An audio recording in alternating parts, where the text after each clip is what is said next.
Dr. Navon, such tactics that have been used by Hamas, also asymmetrical, of course, when you look at the rules of war and how the world does look at it.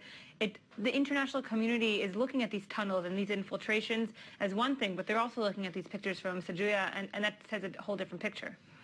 Right. Well, I always say the expression international community is an oxymoron. There's no such a thing. There are different countries with different values and interests. I would say today that in the West, at least, in the United States and also in Europe, there's a wide understanding for Israel's military operation. If you talk about Russia, for example, if Israel was behaving like Russia, this war would have been over a long time ago. That's why I'm saying there's no really international community. It is true that on the one hand, Western leaders completely understand and support Israel's right and even duty to protect itself. On the other hand, there are those civilian victims on the Arab side.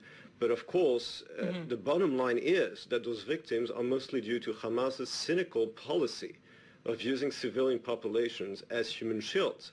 And it is inevitable, unfortunately, as much as Israel is trying to avoid civilian victims, not to have any civilian victims.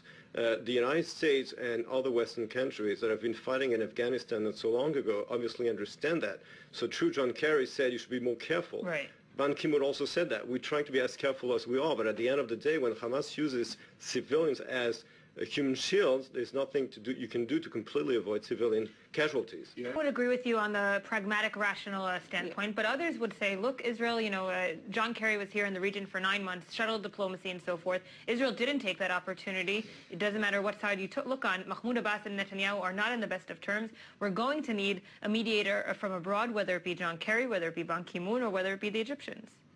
Well, to achieve what? An agreement between Israel and Hamas? To strengthen Mahmoud Abbas. In the past, people used to say you have to strengthen Yasser Arafat. Right. Today, people say you have to strengthen Mahmoud Abbas. People keep saying that, but the truth of the matter is that Arafat in the past and Abbas in the present is using this argument as a trick. It's so easy to say, I have to be strengthened, and this way he can use that power. Can I remind you that Abbas, not so long ago, signed an agreement with Hamas, right? So he's playing a double game. Well, perhaps he understood that Hamas cannot be eradicated and they have to be contained in this way. Israel can also look at Abbas as the person in charge. Hamas took over, as you know, the Gaza Strip in 2007.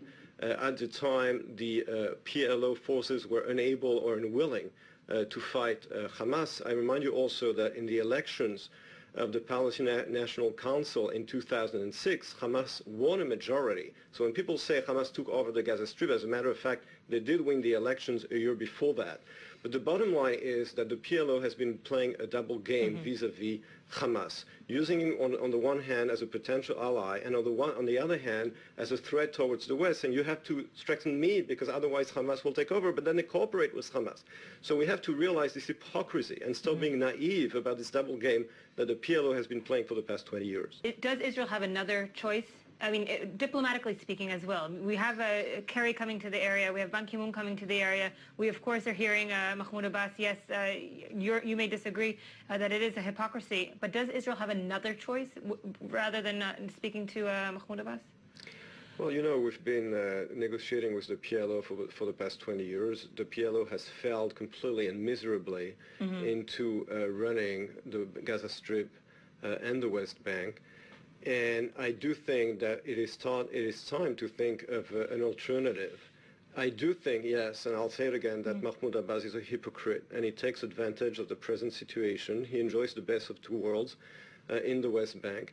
But at the end of the day, when we look at the Middle East today, with all those failed states collapsing under the weight of political Islam, the whole idea of creating a 23rd failed Arab state defies logic. And especially when today, the Islamic forces of the state of Iraq are threatening Jordan and Israel in the West. ISIS, and regarding the Gaza Strip, I think it's time to think today about Egypt retaking some responsibility for that territory as it did before 1967, because the Gaza Strip is locked in also because of Egypt. Don't forget that. Sadat refused to take and for good reasons. And for good reasons. The same way that Sadat preferred that Israel took care of Gaza, al-Sisi today prefers that Israel takes care of Hamas. But we have to take responsibility for this kind of militarized Somalia on our southern So what kind shore. of responsibility should be taken from the Israeli side? Well, I think first of all, when it comes to Egypt, in terms of the Gaza territory, there's no reason why Egypt should continue to seal the Gaza territory. The Arab population of Gaza should have the freedom of movement to the Sinai Peninsula and stop this pressure on Gaza.